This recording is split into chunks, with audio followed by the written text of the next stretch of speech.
For linear systems, solutions can be superposed or summed to find the complete solution. So for example, if you've got a mass spring system undergoing a constant and a decaying exponential function, then the equation of motion looks like this, with the constant being f0 and the decaying being f1 e to the minus t upon tau. The general solution is the summation of the particular integral solutions for the constant and the decaying exponential, and then obviously plus the complementary function. So you end up with a solution that looks like this.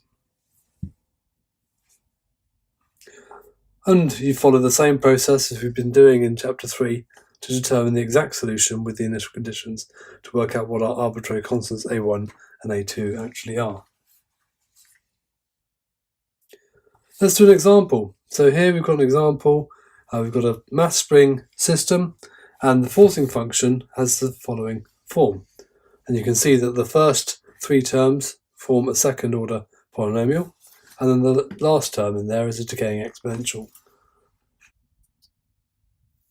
Clearly, we start with the complementary function, and as always, it's a homogeneous solution for a mass spring system. So the solution when the force is 0.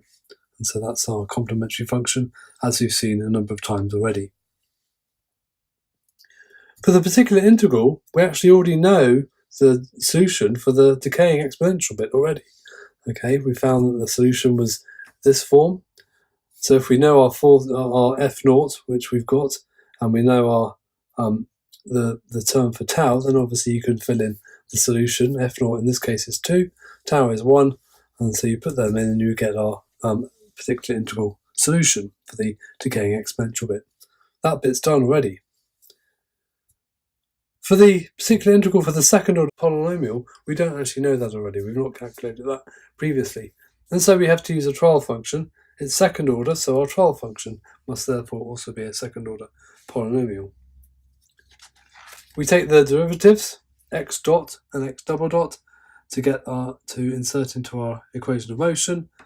We plug them into our equation of motion, mx double dot plus kx equal f of t, and you get this solution. Notice that the expression on the right-hand side of that equation is just the polynomial bit of the solution, not the decaying exponential, because we're solving it separately. So if we take the polynomial part of the solution and group the terms together, you can see we end up getting we get expressions for alpha, beta, and gamma in this case. And therefore we can work out the polynomial, the particular integral for the polynomial comes out like this. So the general solution for the system is therefore the sum of those 2 particular integrals and the complementary function. And so we get something that looks like this.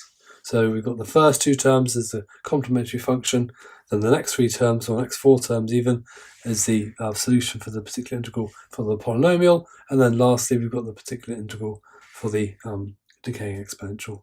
And clearly you go through the same process using initial conditions to solve for A1 and A2 as we've been doing in the past.